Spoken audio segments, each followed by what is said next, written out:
Menteri Ketenagakerjaan Ida Fauziah akhirnya buka suara soal kebijakan jaminan hari tua atau JHT yang menuai polemik.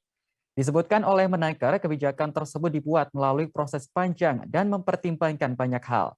Meski sudah memberikan penjelasan, nyatanya hal ini tak menyurutkan para pekerja untuk berdemo menolak kebijakan tersebut. Ida Fauziah memberikan penjelasan soal Permenaker nomor 2 tahun 2022 tentang tata cara dan persyaratan pencairan JHT.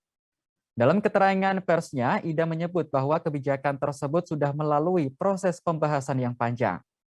Selain itu, Permenaker juga mempertimbangkan adanya perkembangan di bidang perlindungan sosial, yakni dengan lahirnya program jaminan kehilangan pekerjaan atau JKP sebagai jaminan sosial yang khusus untuk mengcover risiko pekerja terdampak pemutusan hubungan kerja atau PHK. Ida mengatakan manfaat program tersebut bisa diambil mulai Februari 2022. Tak hanya itu, pihaknya juga telah mengeluarkan program bantuan yang bersifat jangka pendek untuk pekerja dalam kondisi tertentu, seperti bantuan subsidi upah atau BSU. Adapun Permenaker nomor 2 tahun 2022 merupakan amanat dari peraturan pemerintah PP nomor 46 tahun 2015 tentang penyelenggaraan program JHT. Sementara itu, massa buruh menggelar aksi unjuk rasa pada Rabu 16 Februari di depan kantor Kementerian Ketenagakerjaan. Mereka tergabung dalam Konfederasi Serikat Pekerja Indonesia atau KSPI. Dalam aksinya, para demonstran menuntut Permenaker nomor 2 tahun 2022 dibatalkan, serta Menteri Ketenagakerjaan dicopot. Presiden KSPI Said Iqbal mengatakan aturan itu tidak berpihak pada buruh, karena ketentuan pencairan JHT hanya bisa dilakukan ketika berusia 56 tahun. Selain itu, aturan yang dibuat juga dinilai tidak relevan, karena sangat mungkin buruh mengalami PHK di kala usianya belum mencapai 56 tahun.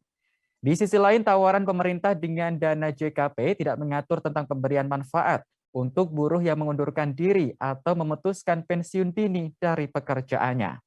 Permenaker ini juga mempertimbangkan adanya perkembangan di bidang perlindungan sosial saat ini, yaitu lahirnya program jaminan kehilangan pekerjaan atau JKP sebagai program jaminan sosial yang khusus untuk mengcover risiko PHK, di mana dalam bulan Februari ini bisa dinikmati manfaatnya.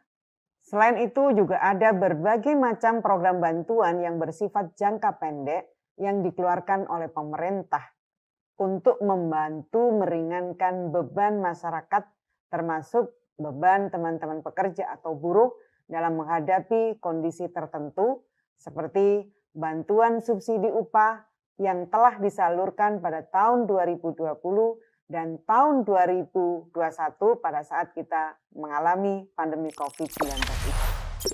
Jangan lupa subscribe, share, komen, dan like ya.